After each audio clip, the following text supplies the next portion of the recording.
జవహర్నగర్ డంప్యార్డును తొలగించాలని డిమాండ్ చేస్తూ బీజేపీ నాయకులు చేపట్టిన నిరసనలో పలువురిని పోలీసులు అదుపులోకి తీసుకుని శామీర్పేట్ పోలీస్ స్టేషన్కు తరలించారు. అనంతరం మల్కాజిగిరి ఎంపీ ఈటల రాజేందర్ పోలీస్ స్టేషన్కు చేరుకుని అరెస్టైన నాయకులకు సంఘీభావం తెలిపారు. ఈ సందర్భంగా ఆయన మాట్లాడుతూ డంప్యార్డు వల్ల జవహర్నగర్, దమ్మాయిగూడ, బాలాజీనగర్, కీసర ప్రాంతాల ప్రజలు తీవ్ర ఇబ్బందులు ఎదుర్కొంటున్నారని, భూగర్భ జలాలు కలుషితమవడంతో పాటు ప్రజల ఆరోగ్యం ప్రమాదంలో పడుతోందని అన్నారు. గతంలో డంప్యార్డుకు వ్యతిరేకంగా పోరాడిన రేవంత్ రెడ్డి ప్రస్తుతం ముఖ్యమంత్రిగా ఉండి కూడా సమస్యను పరిష్కరించకపోవడం బాధాకరమన్నారు.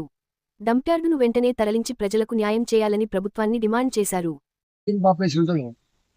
దాదాపు 1.8 దాదాపు 2 కోట్ల మంది చెత్తని ఒకే డంప్ యార్డ్ జవహర్ నగర్ కానీ బాలాజీ నగర్ డంప్ యార్డ్ అవుతుంది. 10,000 మెట్రిక్ టన్నుల డంప్ యార్డ్. గత అనేక సంవత్సరాలుగా ప్రపంచంలో ఎక్కడ కూడా ఒకే దగ్గర ఇంత చెత్తను వేసేటువంటి డంప్ యార్డ్ లేదు. దీంట్లో అనేక ఉద్యమాల తర్వాత లిచర్డ్ వాటర్ ట్రీట్మెంట్ ఇస్తామని చెప్పిండు, చెత్త నుంచి ఎలక్ట్రిసిటీ ప్రొడ్యూస్ చేస్తామని చెప్పిండు. ఇవాళ చెత్త నుంచి ఎలక్ట్రిసిటీ ప్రొడ్యూస్ చేస్తా అని చెప్పినటువంటి వాళ్ళు 3,500 మెట్రిక్ టన్నులే కన్జ్యూమ్ అవుతుందని చెప్పి స్వయంగా వాళ్ళే చెప్తున్నారు. అంటే మిగతా 6,500 మెట్రిక్ టన్నుల చెత్త రోజు అక్కడ పైన పైసాలు 30 కిలోమీటర్ల పరిధిలో బాలాజీ నగరు, జవహర్ నగరు, అదేవిధంగా దమ్మాయిగూడ, కీసర, నాగారం, తర్వాత మనకు గడికేశ్వర్ లాంటి ప్రాంతాలు 30 కిలోమీటర్ల పరిధిలో నీళ్ళన్నీ కూడా పొల్యూట్ అయిపోతున్నాయి. వాసన అయితేగా అంతు లేకుండా పోయింది. గతంలో ఇక్కడ ఎంపీగా పనిచేసిన రేవంత్ రెడ్డి గారు స్వయంగా ఆయన్నే ఇది అన్యాయం అని చెప్పి సుప్రీంకోర్టులో కేసు వేసింది. ఇవాళ ముఖ్యమంత్రి అయిన తర్వాత 2.5 సంవత్సరాలు అవుతుంది. మేము అనేక సార్లు అప్పీల్ చేసాం, అయ్యా నీకు ఈ డంప్ యార్డు నీవే ఇన్వాల్వ్ అయ్యి సుప్రీంకోర్టులో కేసు వేసినావు, నీకు అన్ని విషయాలు తెలుసు, ముఖ్యమంత్రి అయినావు కాబట్టి లోన్ తెచ్చుకునే ప్రయత్నం చేయమని చెప్పినాం. వారు మమ్మల్ని తర్వాత అధికారులతో ఒక మీటింగ్ కూడా ఏర్పాటు చేసినాం. దాదాపు 2 నెలలు అవుతుంది.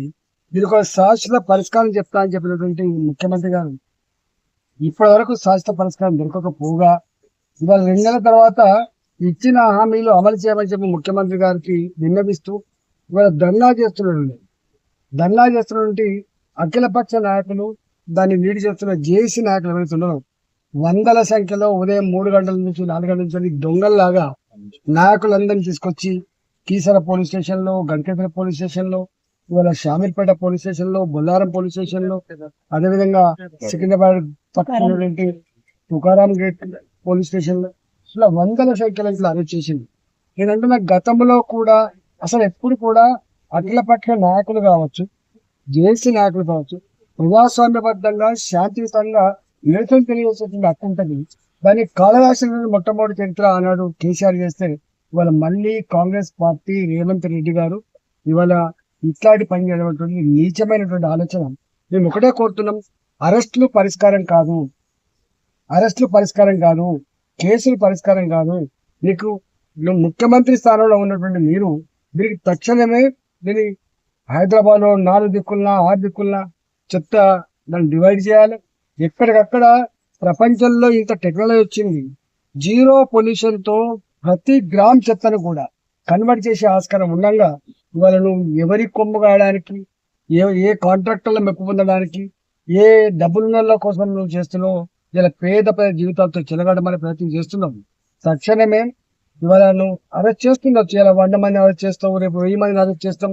అరెస్టులతో ఉద్యమాల్ని ఆపాలనుకునేవాడు వెర్రిబాగోల ఆలోచన తప్ప ఇది మంచి ఆలోచన కాదు. కాబట్టి అరెస్ట్ చేసిన అందరినీ కూడా విడుదల చేయాలని డిమాండ్ చేస్తున్నారు. దీనికి మూలమైనటువంటి డంప్ యార్డ్ నేను చెప్పినట్టుగా ఇన్ని మున్సిపాలిటీలు ఏవైతే ఇంత జిహెచ్ఎంసీ పని అయితే ఇవాళ పొల్యూట్ అవుతుందో తక్షణమే దాన్ని దురస్తి చేయాలని చెప్పి 0 పొల్యూషన్ బాలాజీ నగర్, జవహర్ నగర్ 0 పొల్యూషన్, 0 చెత్త ఉండేటువంటి పంటగా తీర్చిదిద్దామని చెప్పి నేను డిమాండ్ చేస్తాను. ఇప్పుడే మాట్లాడి చెప్తా.